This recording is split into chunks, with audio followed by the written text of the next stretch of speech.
In his book, Performing Blackness, Kimberly Benson suggests that blackness, among other things, indicates, quote, a self-interpreting process which simultaneously makes and unmakes black identity in the ceaseless flux of historical change.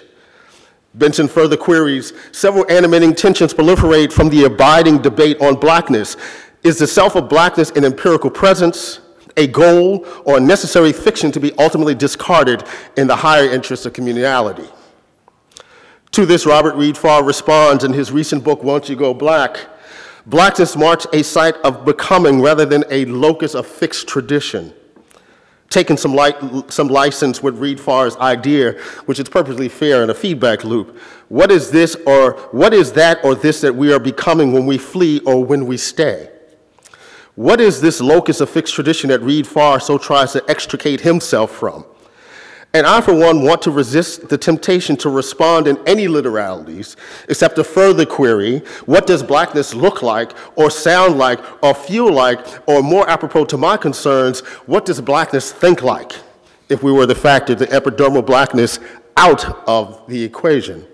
In other words, how does gender, sex, sexuality, religion, class, ethnicity, nationality, and a range of other indices articulate blackness in the context of our natural inclination to epidermalize its most potent meanings? Yes, how does blackness think?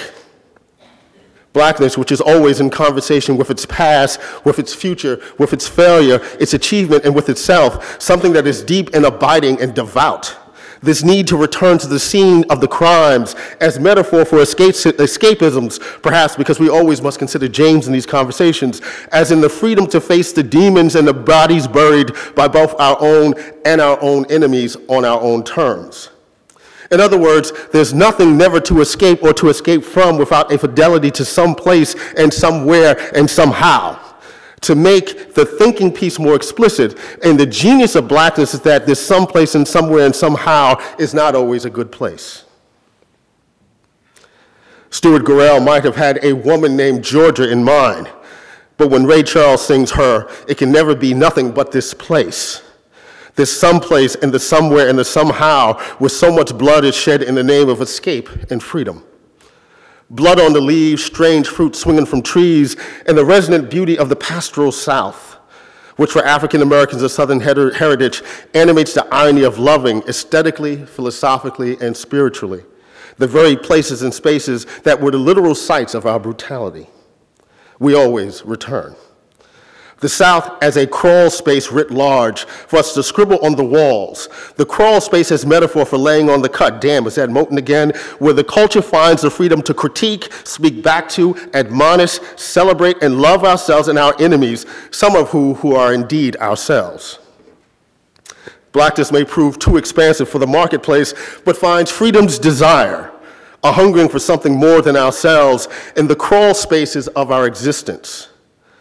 But to get back to this notion of place, location, location, location, as some might say, and if so much of our thinking per Moten is about an assault on captivity and incarceration and the pursuit of freedom, real and imagined, what exactly is this place that we run to and run from? Could it be blackness itself, or rather an epidermal blackness that we so desire to flee from?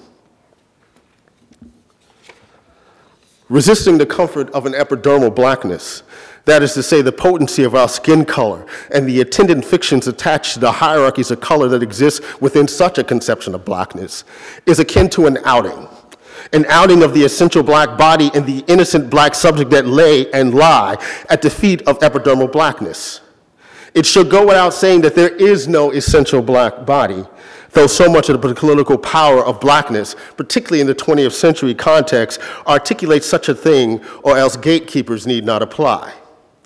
I mean, what exactly is Donnie telling Roberta when he says, be real black for me?